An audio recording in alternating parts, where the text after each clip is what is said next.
Untuk menyingkat waktu, kami persilahkan Pak Agus untuk memulai acaranya. Tafadhal ya Ustaz. Baik.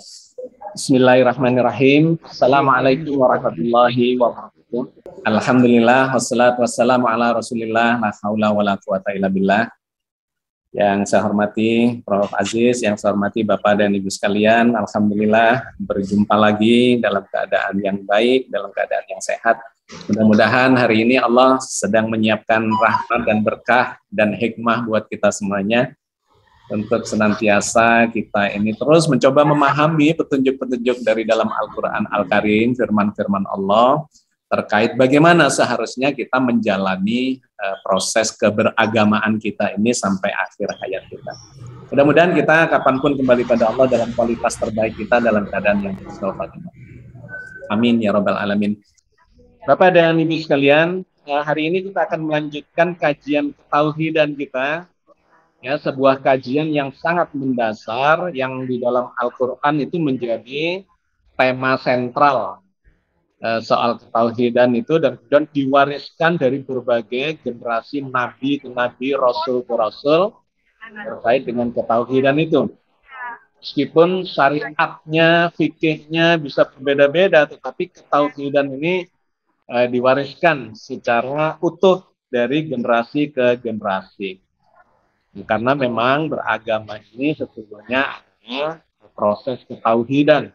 Selebihnya tata cara, fikih, ya, yang lain-lain itu sesungguhnya adalah sebuah cara saja, media untuk mendapatkan ketauhidan yang baik dan ketauhidan yang benar, hanya mengagungkan Allah sebagai satu-satunya Tuhan kita, di mana kita berasal darinya dan akan kembali kepadanya. Hari ini kita akan masuk lebih dalam terkait dengan ketauhidan itu dengan mengeksplor salah satu buku saya yang berjudul Segalanya Satu. Saya coba share materinya. Oke.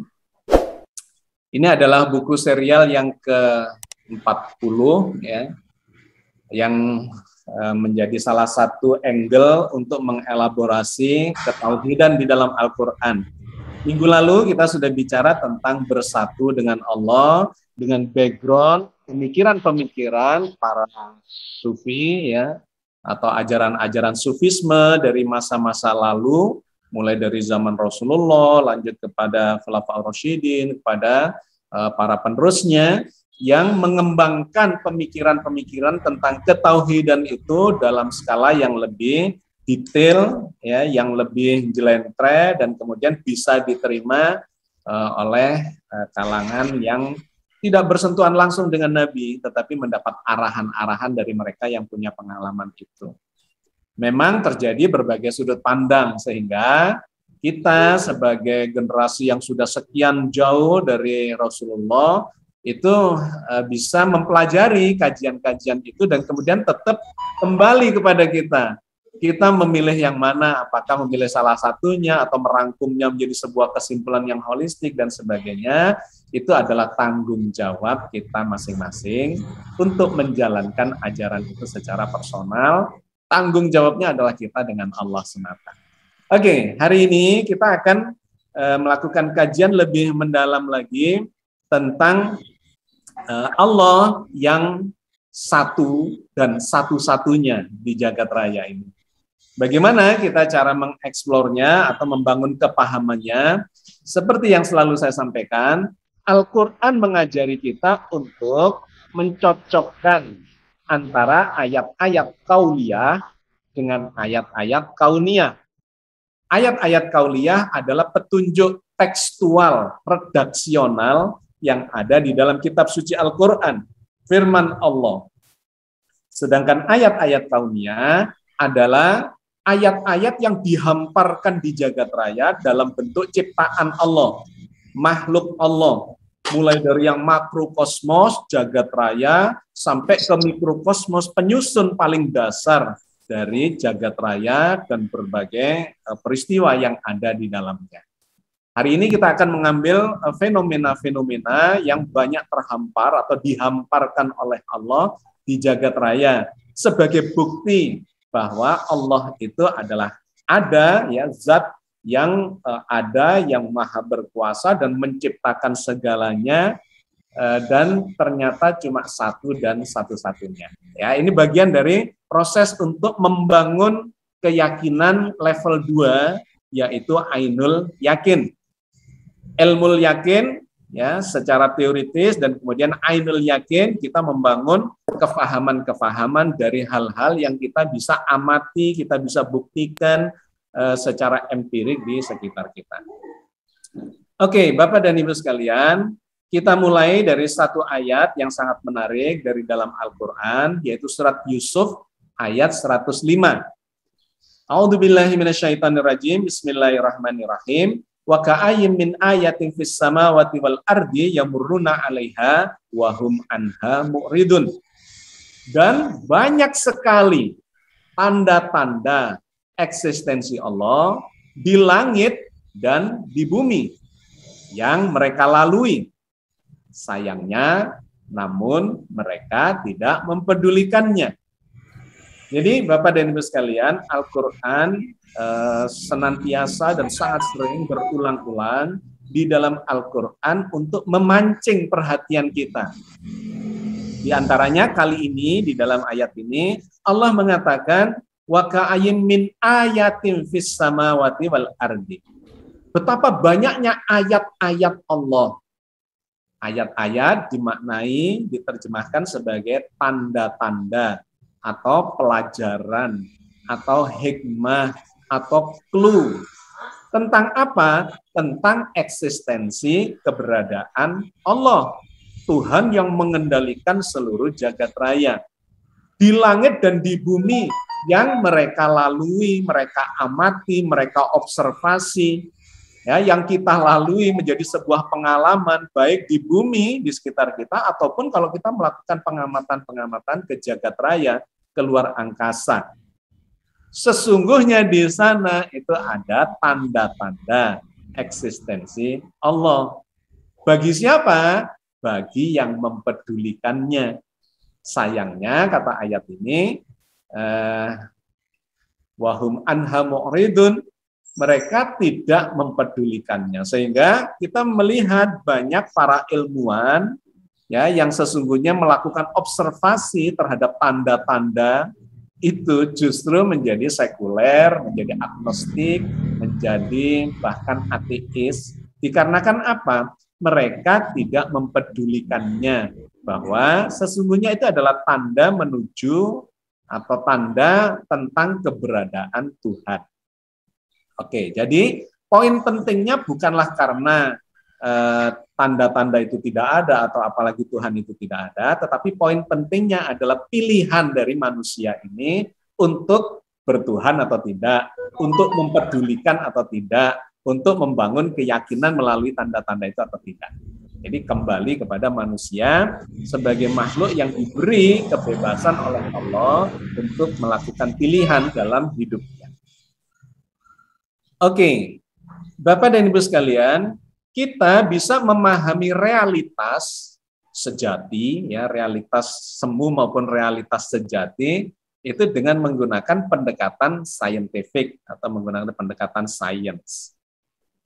Yang menarik, banyak fenomena di antara di sekitar kita ini yang menggambarkan bahwa segala macam realitas itu menuju kepada realitas tunggal yang akan kita urai dalam kesempatan ini, sehingga judul bukunya adalah Segalanya Satu. Misalnya, yang pertama, adakah benda yang sama di alam semesta ini? Kalau kita cari ke segala penjuru jagat raya ini, maka kita tidak akan pernah menemukan ada benda yang sama. Bumi itu ya satu-satunya yang kita tempati ini, tidak ada yang lain lagi. Matahari yang itu ya, yang tiap hari terbit dan kemudian tenggelam itu ya satu-satunya. Kalaupun ada matahari lain itu pasti berbeda. Ukurannya berbeda, jumlah kandungan massanya, materialnya berbeda, energi yang dipancarkan berbeda, lokasinya berbeda, usianya berbeda, pokoknya berbeda semua. Tata surya kalaupun ada di luar tata surya kita, dan sesungguhnya banyak, itu pasti juga berbeda. Apapun yang kita lihat di jagat raya ini, baik di luar angkasa maupun di bumi itu sendiri, itu berbeda semua. Pohon-pohonan berbeda, binatang-binatang berbeda, laut berbeda, danau berbeda, semuanya berbeda. Tidak ada satupun benda yang sama di jagat raya ini. Ini menarik kemudian, bahwa ternyata Tuhan itu menciptakan segala sesuatu itu cuma satu dan satu-satunya. Ya, benda yang sama di alam semesta tidak ada. Yang kedua, apakah ada peristiwa yang sama dalam sejarah? Juga tidak ada. Sejarah memberikan catatan rekamannya, jejak ya, peristiwa masa lalu tidak ada yang sama. Dari tahun ke tahun, ribuan tahun, jutaan tahun yang lalu, sejarah bumi misalnya, ya terus bergerak dengan peristiwa-peristiwa yang berbeda setiap saat. Sudah ada miliaran, bahkan triliunan peristiwa yang terjadi di sekitar kita, di planet bumi maupun di luar angkasa, dan semuanya tidak ada yang sama. Ini memunculkan satu kesadaran yang menarik, ya, bahwa segalanya itu ternyata diciptakan cuma satu dan satu-satunya. Termasuk misalnya, apakah sepasang anak kembar itu sama? Enggak, ternyata. Jadi kelihatannya saja kembar, meskipun itu kembar identik, satu telur yang dibuai oleh dua spermatozoa. Kemudian ketika dicek sidik jarinya ternyata berbeda. Mereka adalah individu yang berbeda meskipun kelihatan kembar.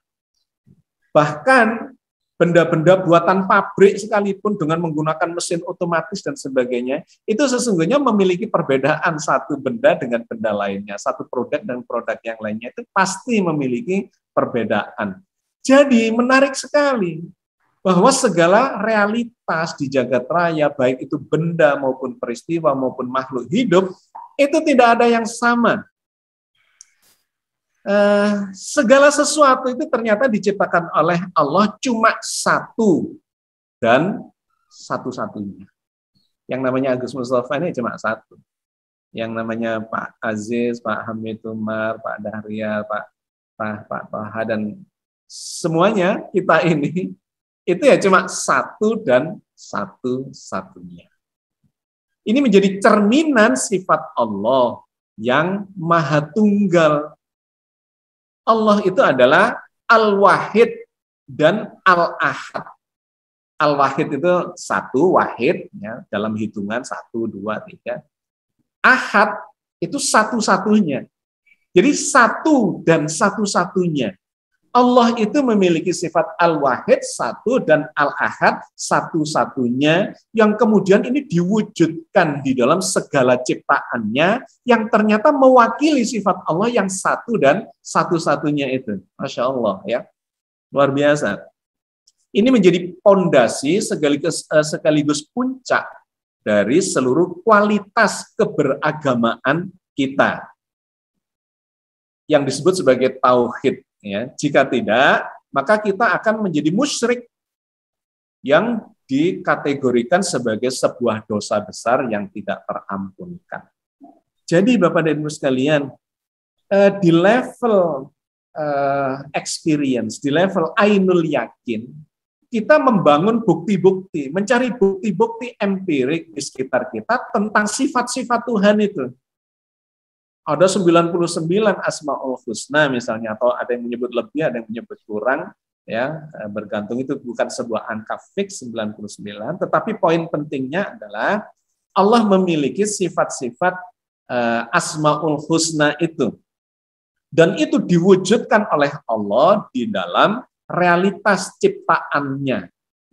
Jadi ciptaan ini sendiri merupakan ayat, ya, merupakan ayat, tanda-tanda akan keberadaan eksistensi yang memiliki sifat yang direpresentasikan di dalam ciptaan itu. Salah satunya adalah satu dan satu-satunya. Termasuk kalau kita telusuri kemudian maha adil, maha pemurah, ya, maha penyayang, dan maha segala-galanya, itu mewujud semuanya di dalam ciptaan, di dalam realitas kehidupan kita. Oke, hari ini kita fokus kepada tentang sifat Allah yang wahid, al-wahid, dan al-ahad itu.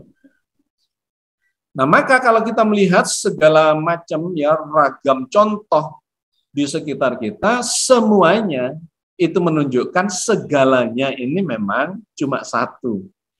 Dalam skala makrokosmos misalnya, seluruh alam semesta yang berisi triliunan benda langit dan peristiwa-peristiwa ya, ini berasal dari entitas tunggal yang disebut subkosmos. Oke, kita melihat perbedaan ya. Tadi kita menyampaikan tentang semua itu berbeda, tidak ada yang sama, satu dan satu-satunya. Tetapi hal menarik berikutnya, fenomena berikutnya adalah semua yang berbeda itu ternyata kalau kita tarik ke masa lalu itu berasal dari sesuatu yang mengerucut menuju kepada entitas tunggal. Jagat raya dengan segala macam benda bertriliun-triliun isinya.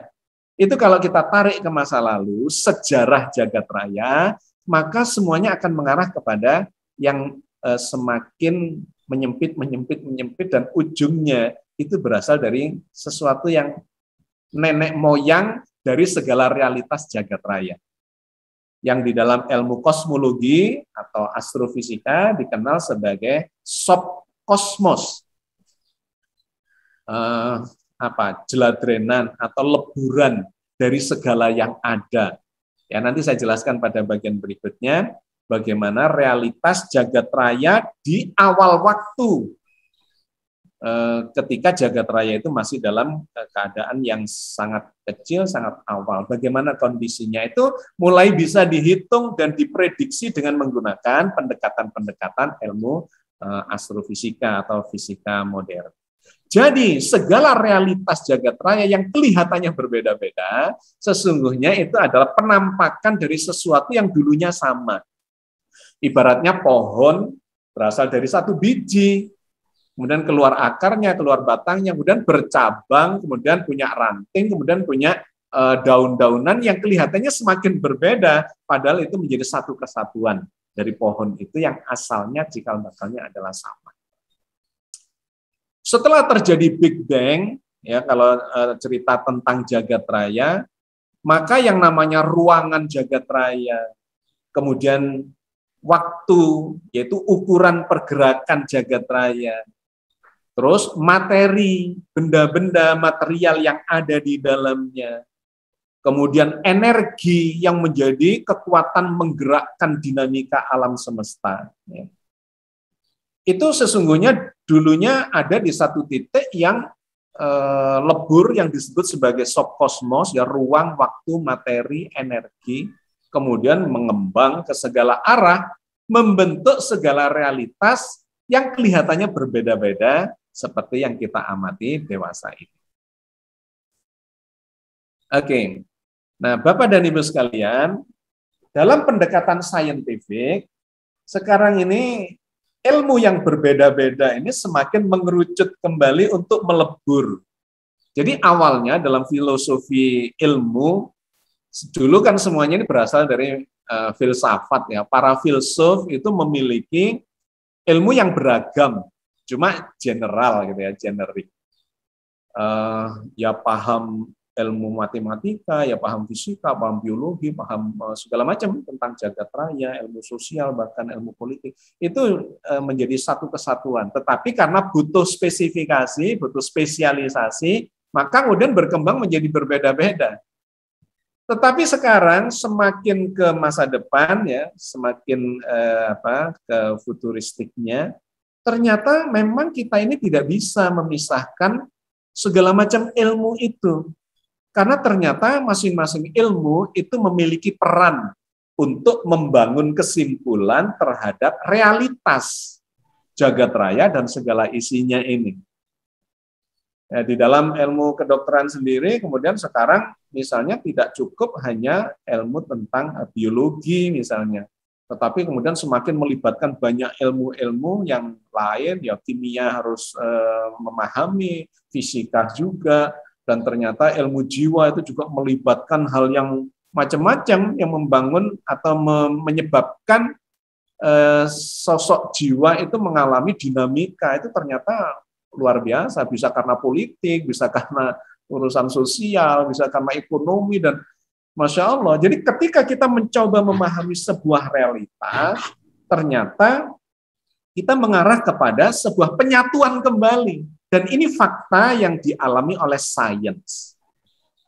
Di antaranya muncullah yang disebut sebagai grand theory. Jadi teori yang mewadahi semua teori-teori, gitu. Di mana kalau teori ini ditemukan, ya bisa disatukan, maka hanya berdasar satu teori itu bisa memprediksi, diekstrapolasi ke masa depan, ke masa lalu untuk memahami realitas. Hanya sebuah teori saja. Tetapi ini sebuah PR besar yang ya memang pasti tidak akan bisa diformulasikan dalam jangka pendek. Tetapi trennya itu mengarah kepada penyatuan segala macam keilmuan untuk memahami realitas sejati yang arahnya nanti adalah memahami tentang eksistensi Tuhan, eksistensi Allah. Jadi luar biasa, Allah memberikan pengalaman kepada kita, memberikan wawasan kepada kita tentang Allah yang maha hebat, maha dahsyat, maha segala-galanya, itu membutuhkan berbagai macam ilmu untuk memahaminya. Nah, di dalam sains, dalam fisika, maka ini ada tren ya penyatuan gaya-gaya dasar alam semesta, bahwa seluruh gaya yang membentuk jagat raya ya terbentuk dari 4 gaya fundamental, ada gaya gravitasi, ada gaya elektromagnetik, ada nuklir lemah dan nuklir kuat. Itu ternyata sekarang disadari dan bahkan kemudian diformulasikan sebagai penampakan satu gaya saja. 4 gaya itu ternyata penampakan saja dari satu gaya. Nah, salah satunya yang menyusun teori penyatuan itu adalah Profesor Dr. Abdus Salam, pakar nuklir Pakistan yang tinggal di Inggris dan kemudian melakukan pengamatan-pengamatan. Yang menarik, beliau adalah seorang Muslim yang sangat terinspirasi oleh Al-Quran. Sehingga beliau terinspirasi salah satunya oleh surat Al-Mulk ayat 3 dan 4 yang memunculkan teorinya yang mendapat penghargaan Nobel itu, yaitu teori elektroweak, penyatuan gaya-gaya elektromagnetik dan nuklir atau weak force, nuklir lemah. Ya. Itu menjadi satu technical ya, tetapi poin pentingnya adalah sesungguhnya gaya, kekuatan yang membangun jagat raya ini cuma satu. Hanya kadang-kadang kita melihatnya dalam bentuk gaya gravitasi, kadang gaya elektromagnetik, itu penampakan saja. Seperti sebuah benda begini, air dalam kondisi tertentu bisa dalam bentuk cair, tapi di waktu yang lain bisa kelihatan dalam bentuk es. Di waktu yang lain lagi bisa dalam bentuk uap. Padahal itu kan sesungguhnya satu saja gitu. Cuma dikarenakan kondisi tertentu, maka penampakannya menjadi kelihatan berbeda. Padahal itu satu saja. Oke. Diakui juga oleh Stephen Hawking yang sesungguhnya dia adalah ateis. Ya. Kalau Prof. Abdus Salam ini mewakili pemikiran dan bimbingan, ya tuntunan dari wahyu yang diaplikasikan dalam memahami realitas. Tetapi pendekatan yang sekularistik pun itu akan menemukan fenomena yang sama, realitas yang sama. Stephen Hawking yang kemudian memunculkan apa yang disebut sebagai the grand theory itu, dia berpendapat juga sama, bahwa seluruh peristiwa itu ternyata saling terhubung dalam satu sistem. Jagat raya ini adalah sistem tunggal yang saling terhubung, saling mempengaruhi, dan tidak bisa dipisah-pisah. Artinya, untuk memahami realitas holistik, realitas sejati, itu memang harus mempertimbangkan masukan, pertimbangan dari atau analisa dari semua ilmu yang ada di jagat raya ini. Termasuk misalnya gambaran tentang hukum kekekalan energi yang bisa saling berubah. Ternyata energi itu kan ya satu saja, namanya energi. Kadang-kadang kelihatan sebagai energi listrik.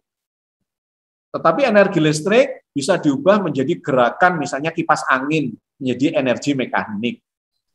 Bisa diubah menjadi energi panas, misalnya setrika, atau energi dingin, freezer, atau menjadi energi kimia, ya. Dan sebaliknya dari kimia ke listrik, dari mekanik ke listrik, saling berubah. Tetapi sesungguhnya itu kan tunggal saja, energi. Cuman manusia dengan segala keterbatasan sudut pandangnya menganggap energi itu ada macam-macam. Energi nuklir, energi kimia, energi listrik, energi segala macam. Ternyata itu hanya penampakan dalam sudut pandang yang terbatas pada masing-masing orang yang memandang itu dengan sudut pandangnya itu. Padahal sesungguhnya itu adalah satu saja, yaitu energi. Termasuk ratusan unsur zat kimia, itu sesungguhnya kan berasal dari unsur yang paling tua, yaitu hidrogen. Dari hidrogen itulah kemudian menjadi berkembang, bertambah isinya di dalam inti atomnya menjadi helium, kemudian menjadi litium, menjadi berilium, dan seterusnya, sampai menjadi atom yang berisi partikel-partikel sangat banyak di dalam intinya dan jumlah elektron yang banyak. Padahal sesungguhnya nenek moyang dari semua unsur itu adalah yang namanya hidrogen, di mana isinya cuma satu proton dan di luarnya ada satu elektron. Nah, tentang mekanika, tentang gerakan, tidak ada benda diam di jagat raya ini. Itu sudah disepakati oleh para saintis. Benda yang kelihatan diam di depan kita ini, misalnya meja saya ini atau Bapak Ibu ya, meja, kursi yang kelihatannya diam, itu sesungguhnya kan tidak diam. Ini kelihatan diam dikarenakan saya berada bersama dengan meja saya ini misalnya. Tetapi kalau saya kemudian melepaskan diri dari permukaan bumi, naik pesawat, apalagi pesawat luar angkasa, maka meja yang tadinya kelihatan diam itu menjadi bergerak seiring dengan rotasi bumi, karena buminya itu tidak diam. Buminya bergerak dengan kecepatan 1669 km per jam, berputar pada dirinya sendiri, bahkan juga mengitari ya revolusi, mengitari matahari sebagai pusat tata surya, dan bersama tata surya bergerak mengitari pusat galaksi, dan seterusnya. Tidak ada benda diam di jagat raya ini, semuanya bergerak mengitari atau melingkari pusat alam semesta. Dan menariknya, yang kecil berputar ke yang lebih besar berputar ke yang lebih besar lagi, gitu ya. Mulai dari elektron mengitari pusat atau inti atom, dan kemudian molekul-molekul ya di situ berputar seiring dengan bumi ini mengitari pusat tata surya mengitari galaksi mengitari supercluster, dan seterusnya. Kalau dilanjutkan maka universe dan multiverse itu mengitari pusat jagat raya langit yang 7 yang disebut sebagai arsy Allah. Kita sudah pernah membahas dalam satu episode tentang arsy Allah, bahwa arsy Allah itu adalah pusat jagat raya yang multiverse, di mana seluruh alam semesta itu bergerak mengitari pusat jagat raya itu. Maka Bapak dan Ibu sekalian, itulah sebabnya Al-Quran mengatakan berkali-kali dalam berbagai ayat bahwa segalanya ini sebetulnya mengacu menuju kepada eksistensi tunggal. Satu kekuatan yang tunggal, kehendak tunggal, ya, dengan segala macam seluruh sifat-sifatnya, ilmu dalam yang tunggal dan sebagainya, yang kemudian digambarkan oleh Al-Quran bahwa tidak ada Tuhan, tidak ada kekuatan apapun, tidak ada kehendak, tidak ada ilmu, tidak ada apapun yang disebut sebagai Tuhan yang lain itu selain kekuatan tunggal itu, yaitu Dia. Wallahu alladzi la ilaha illa huwa alimul ghaibi wasyahadah warrahmanur rahim. Surat Al-Hasyr ayat 22. Dialah Allah yang tidak ada Tuhan selain Dia, yang tunggal, yang satu dan satu-satunya, yang mengetahui segala yang gaib dan segala yang nyata. Dialah yang Maha Pemurah, lagi Maha Penyayang. Dilanjutkan lagi dalam surat Al-Hasyr ayat 23.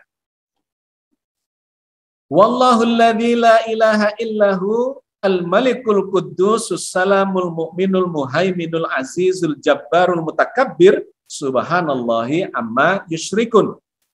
Dialah Allah yang tidak ada Tuhan selain Dia, Raja atau penguasa, yang maha suci, yang tidak memiliki kelemahan apapun, yang maha sejahtera, memiliki segalanya, yang mengaruniakan keamanan, melindungi dari berbagai macam bahaya dan ketidakseimbangan, yang memelihara sehingga bisa survive jagat raya ini, bumi ini, bisa berkelanjutan, yang maha perkasa, yang tidak ada yang bisa menghalangi keperkasaannya, yang maha berkuasa, yang memiliki segala keagungan. Maha suci Allah dari apa yang mereka persekutukan. Dilanjutkan lagi dalam ayat berikutnya. Wallahul khaliqul bari'ul musawwir lahul asma'ul husna yusabbihu lahu ma fis samawati wal ardi wa huwal azizul hakim. Dialah Allah yang menciptakan semua ini, yang mengadakan dari tidak ada menjadi ada, yang membentuk rupanya sehingga kelihatan mewujud dengan sangat indah, harmonis dan segalanya. Yang mempunyai asmaul husna, sifat-sifat yang mewujud di dalam ciptaannya. Bertasbih kepadanya segala yang ada di langit dan segala yang ada di bumi. Dan Dialah yang maha perkasa, lagi maha bijaksana. Bapak dan Ibu sekalian, maka itu kalau kita cross check ya berita-berita Al-Qur'an itu, kalau kita cross check ke dalam ilmu pengetahuan, itu hasilnya akan menguatkan semua ayat-ayat kauliyah itu. Ya, mari kita lihat beberapa data-data atau fenomena yang ada di khasanah ilmiah. Misalnya tentang jagat raya yang diamati dengan menggunakan peralatan-peralatan teknologi modern, dengan menggunakan misalnya teleskop-teleskop baik yang ground based maupun yang geostasioner di luar angkasa atau di orbit bumi. Ternyata memang menunjukkan bahwa alam semesta ini sedang mengembang. Kembangnya alam semesta berarti bahwa jika alam semesta dapat bergerak mundur ke masa lampau, maka ketika ini mengembang, kalau kita tarik ke belakang ke masa lalu, sesungguhnya jagat raya ini berasal dari sesuatu yang kecil di masa lalu. Dicoba dihitung dengan menggunakan formulasi-formulasi ilmiah, ya, astrofisika, maka diketahuilah jagat raya ini disimpulkan memang berasal dari cikal bakal alam semesta yang disebut sebagai subkosmos dan memunculkan teori Big Bang itu.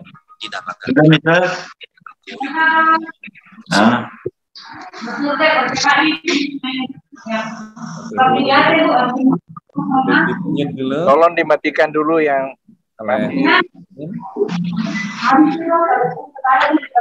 halo, tolong teman dimatikan dulu. Dari admin juga bisa dimatikan. Baik, terima kasih. Oke, jadi Bapak dan Ibu sekalian, pendekatan-pendekatan apapun ya, ayat-ayat kauliyah, ayat-ayat kauniyah secara saintifik, semua akan mengarahkan kepada yang disebut oleh Al-Quran sebagai Al-Wahid. Semua ini menuju kepada sesuatu yang satu. Sehingga kata Al-Quran, ya kalian ini berserah dirilah kepada Tuhan yang satu, bukan Tuhan yang banyak. Maka misalnya di dalam surat Al-Anbiya 108, katakanlah sesungguhnya yang diwahyukan kepadaku itu ialah bahwasanya Tuhanmu adalah Tuhan yang satu.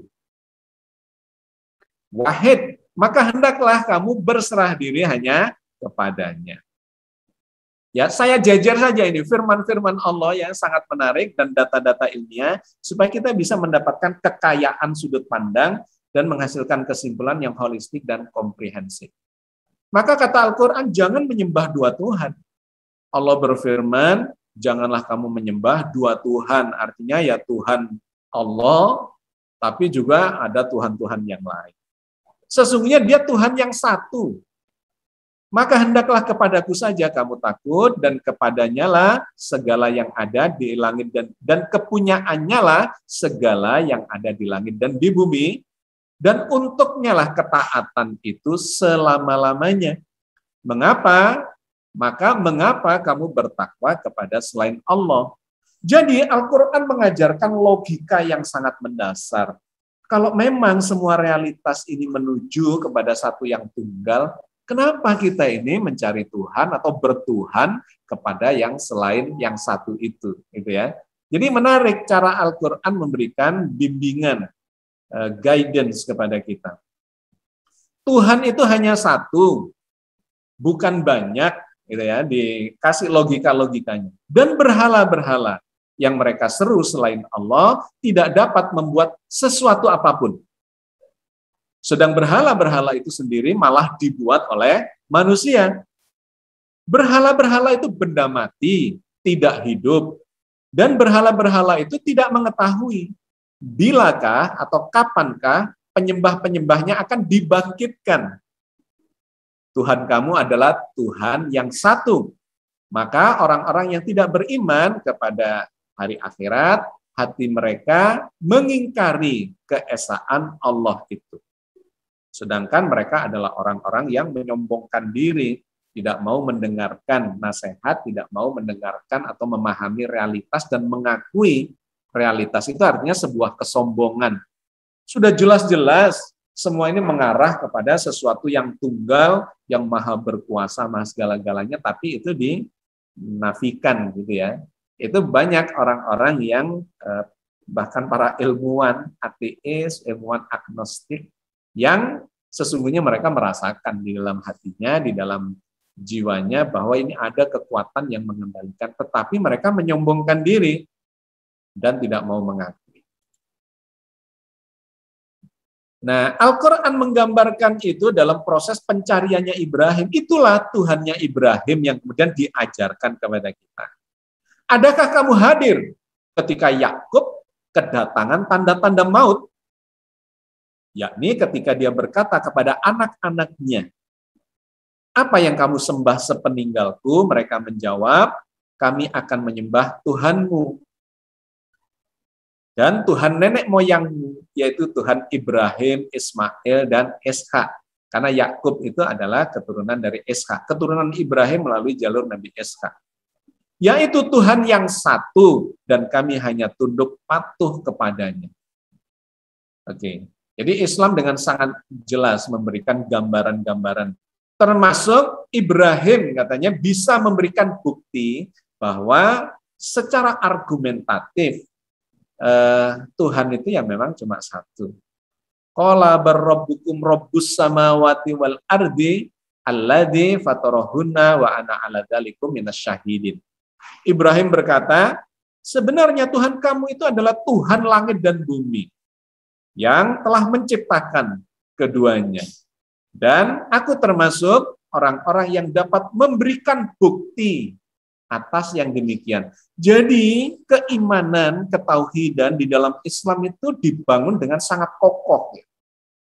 Tidak boleh ikut-ikutan, tetapi harus memahami. Inilah pentingnya kita melakukan kajian seperti ini untuk mendapatkan gambaran logis, rasional, bahkan empirik, ya, pengamatan-pengamatan terhadap realitas yang membimbing kita untuk mempertemukan antara ayat-ayat kauliyah sebagai bimbingan dan ayat-ayat kauniyah sebagai pembuktian-pembuktian itu ternyata benar adanya. Ya, jadi begitulah memang seharusnya beragama yang diajarkan oleh Allah. Dialah Allah Tuhan satu-satunya. Qul huwallahu ahad, Allahus samad, lam yalid walam yulad walam yakul lahu kufuwan ahad. Katakanlah dialah Allah Tuhan satu-satunya. Ahad, ya. Qul huwallahu ahad, satu-satunya. Allah tempat bergantung segala sesuatu. Jagat raya ini bergantung pada kekuasaannya. Kalau kemudian Allah memelesetkan sedikit, bubarlah jagat raya ini. Ya, gravitasinya dibikin kacau sedikit, bubar. Gelombang atau gaya elektromagnetiknya dibikin kacau, bubar. Elektroweaknya atau gaya nuklir lemahnya, ya. Pokoknya gaya-gaya penyangga pembentuk jagat raya ini dibikin meleset tidak seperti yang sekarang ini. Maka bubarlah jagat raya ini, termasuk tubuh kita ini bisa buyar.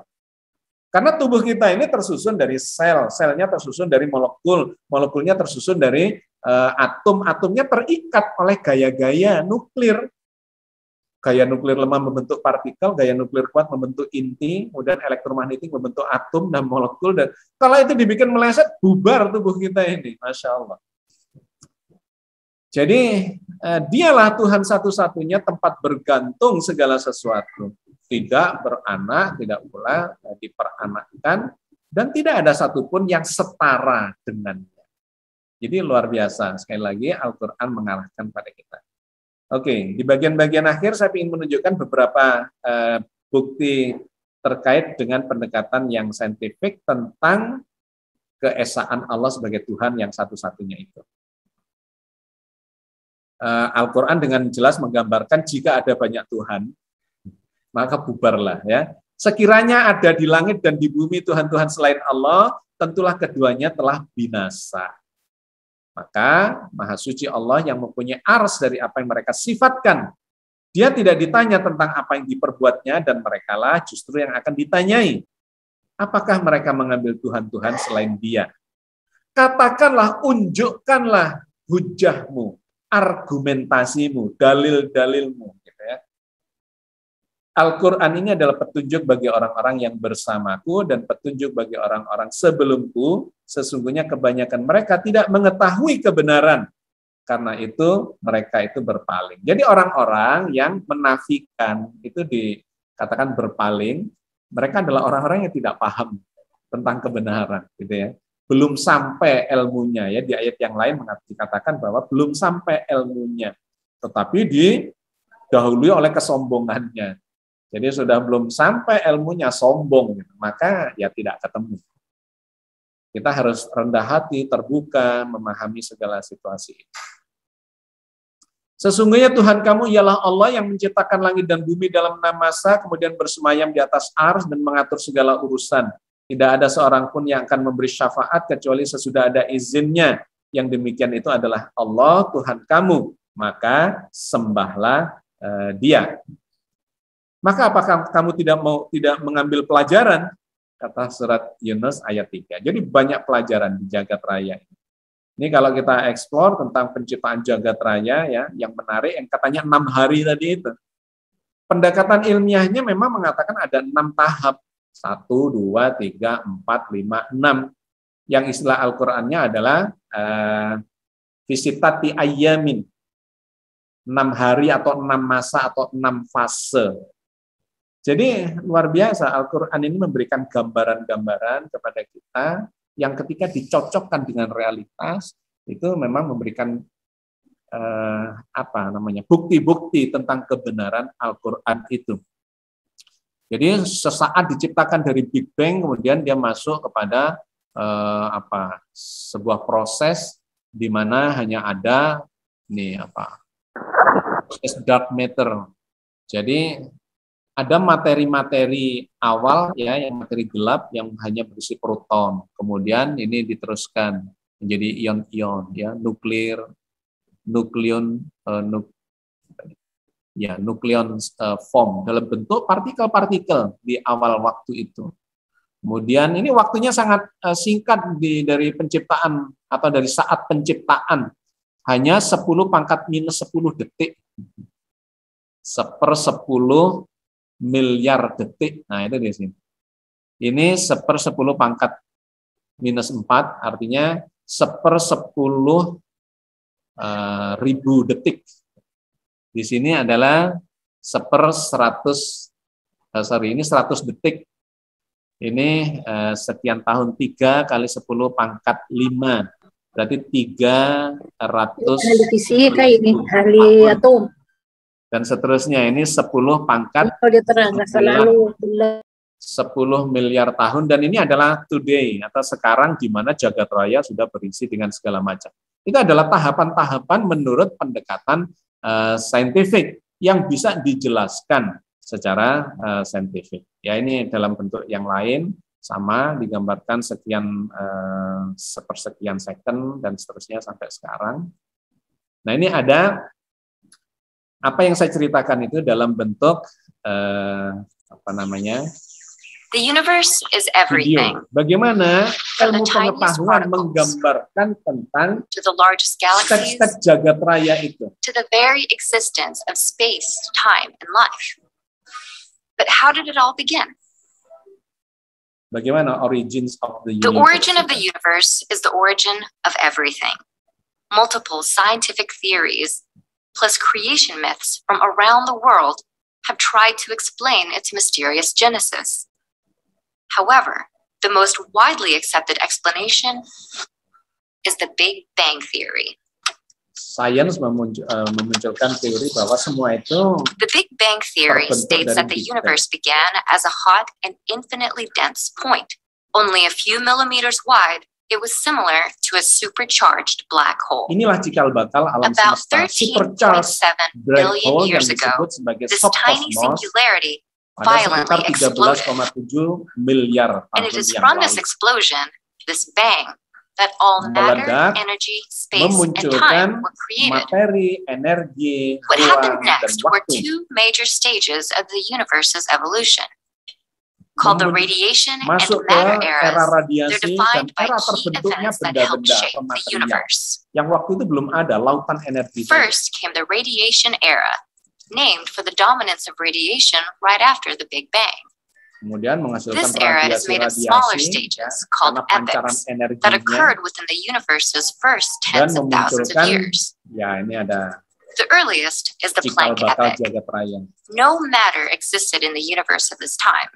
Only energy and the ancestor to the four forces of nature, the superforce. Dan ada at the end of this stage, however, gaya-gaya a key event occurred in which gravity split away from the superforce. Yang kemudian next came the grand unification epoch, named for the three remaining unified forces of nature. This epoch ended when one of those forces, called strong or strong nuclear, broke away. Then the inflationary epoch began, during which the universe rapidly expanded. Almost instantly, it grew from the size of an atom to the size of a grapefruit. The universe at this time was piping hot, and it churned with electrons, quarks, and other particles. Then came the electroweak epoch, when the last two forces, electromagnetic and weak, finally split off. During the next stage, the quark epoch, all of the universe's ingredients were present. However, the universe was still too hot and dense for subatomic particles to form. Then, in the Hadron epoch, the universe cooled down enough for quarks to bind together and form protons and neutrons. In the lepton and nuclear epochs, the radiation era's last two stages, the protons and neutrons underwent a significant change. They fused and created nuclei. And in doing so, they created the first chemical element in the universe, helium. Ada hidrogen, ada the universe's new ability to form elements, the building blocks of matter, cued the matter era. Benda dengan unsur-unsur ya yang ada di jagat raya ini, and predominance of matter in the universe.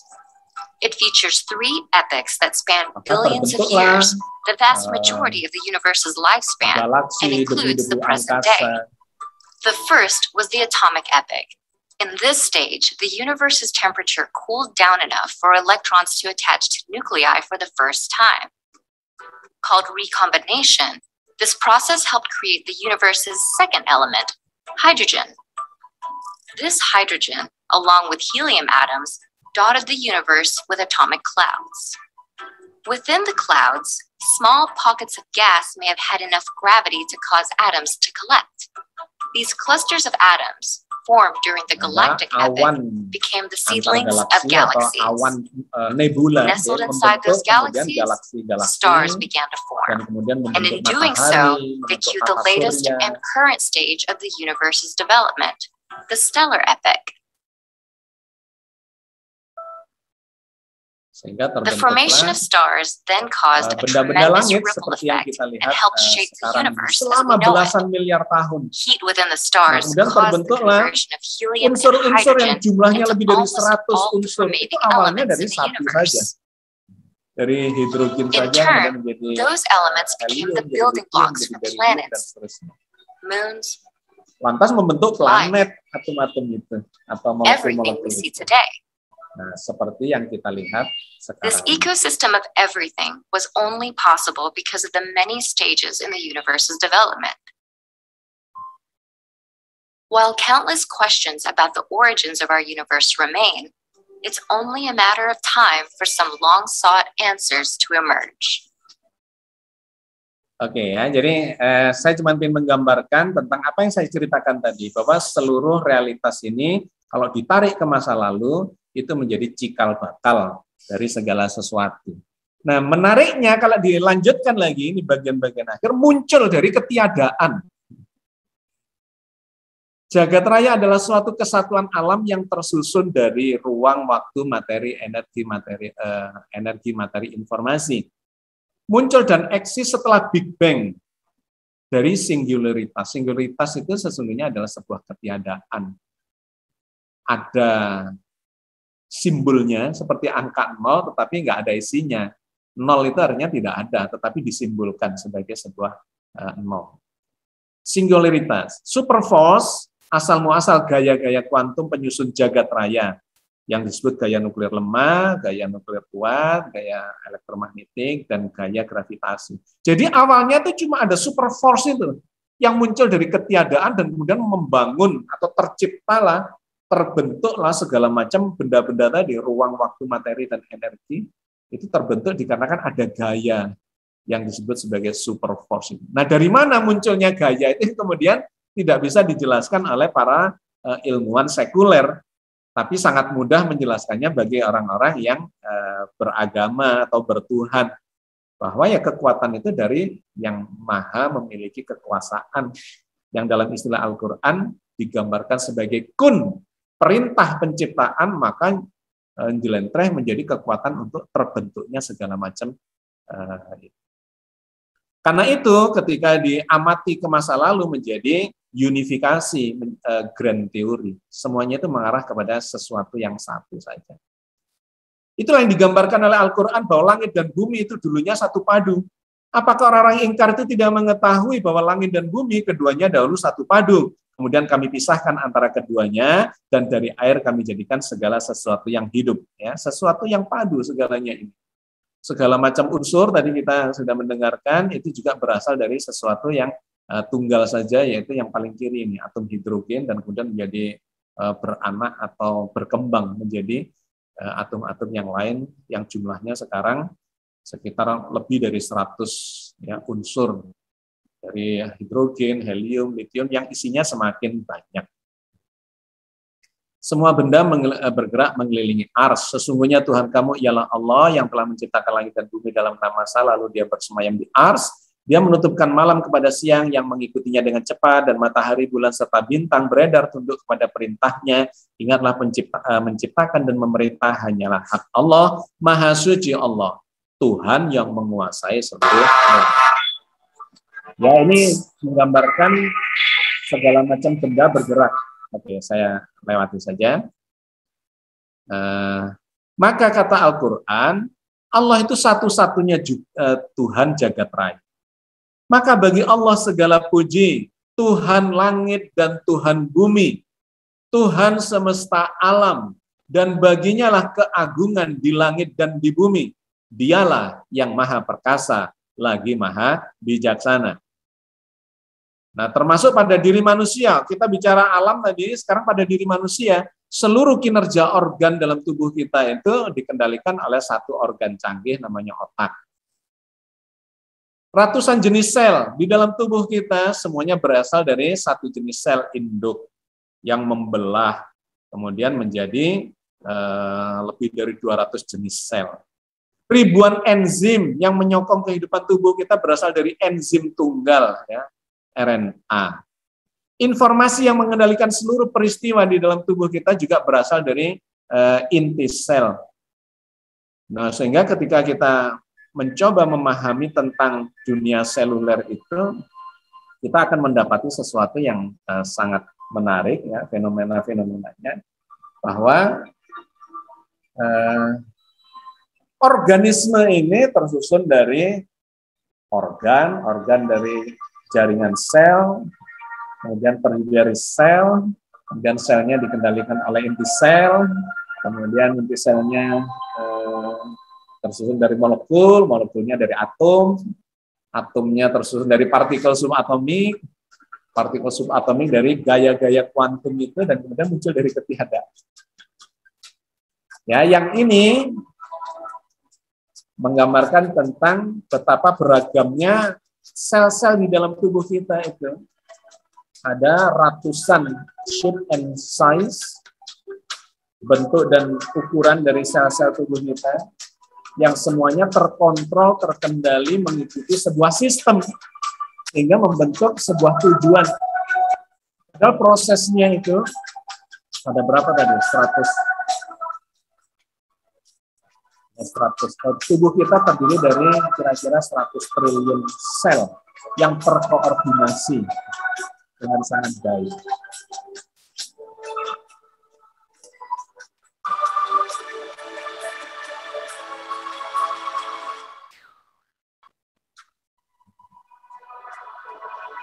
Ada 500 quadrillion chemical reaction, 500 quadrillion reaksi kimia di dalam tubuh kita yang terkoordinasi dengan sangat luar biasa, sehingga kita ini masih bisa sustainable yang hidup.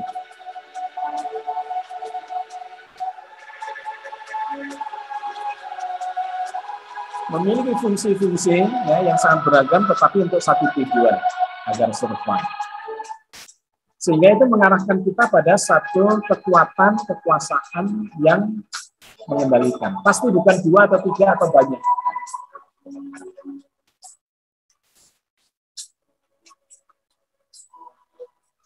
Manusia, para ilmuwan baru memahami atau baru menguasai yang masuk ke dalam dunia seluler yang sangat canggih ini, yang sangat fenomenal ini. Let's explore cells. Oke, bagian terakhir. Maka kita ini dari tiada menjadi tak berhingga. Seluruh realitas alam semesta, mulai dari mikrokosmos sampai makrokosmos, berada dalam struktur holistik yang tunggal. Tidak terpecah-pecah. Segala realitas berasal dari ketiadaan belaka, dalam tanda petik, ketiadaan. Kita ini semua fana. Sedangkan ketiadaan itu atau kefanaan itu berada di dalam keberadaan yang mutlak, yang maha ada. Seluruh realitas ini adalah sebagian kecil saja dari eksistensi tunggal yang tidak bisa dijelaskan secara utuh, karena seluruh realitas kita ini berada di dalam zat agung yang maha sempurna, yang digambarkan oleh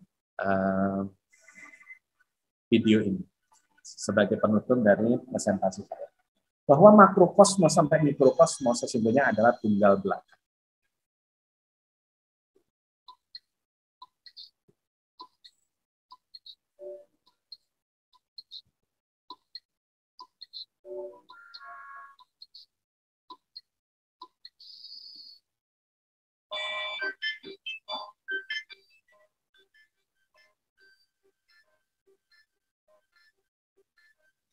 Near the lakeside in Chicago is the start of a lazy. We begin with a scene 1 meter wide, Jadi digambarkan ada kamera berjarak 1 meter dari orang yang sedang tidur-tiduran itu. Kemudian kamera ini ditarik keluar angkasa.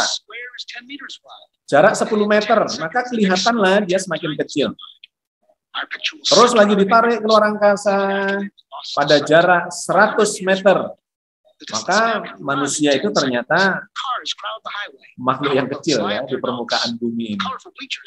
Terus kita tarik kameranya keluar angkasa pada jarak 1000 meter atau 1 kilometer.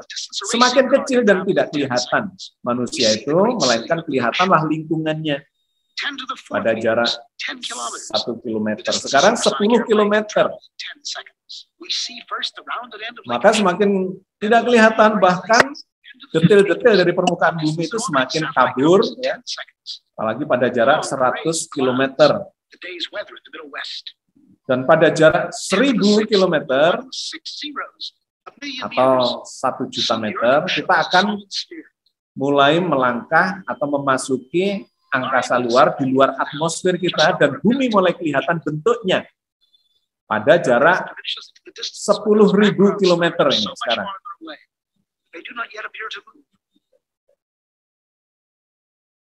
Nah, pada jarak 100 juta meter, bumi kita menjadi kecil, semakin kecil kelihatan dan tidak terlihat lagi oleh mata kita, tidak terekam lagi atau tidak terlihat lagi oleh kamera itu. Nah, pada jarak 10.000 juta meter, kita akan mulai orbitnya, ya, lintasan semuanya kelihatan. Inilah tata surya kita yang bisa dilihat dari jarak 100.000 juta meter. Atau sekarang 1 juta meter. Kita akan melihat tata surya kita kurang lebih ya digambarkan, dianimasikan seperti itu. Semakin jauh, 10 million atau 10 juta meter, sekarang 100 juta meter, maka tata surya kita pun tidak kelihatan, atau semakin kecil dan kemudian hilang dari pandangan kita.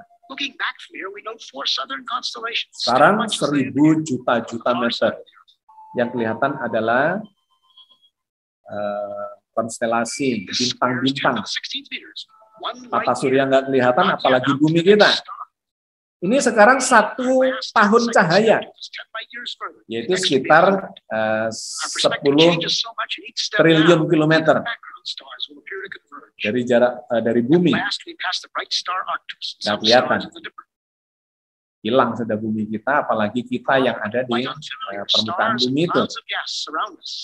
100 tahun cahaya, yang kelihatan cuma bintik-bintik, bintang-bintang di langit. Dan kemudian akan memunculkan galaksi. Ya. 10.000 tahun cahaya. Mulai kelihatan bentuk galaksi Bima Sakti kita.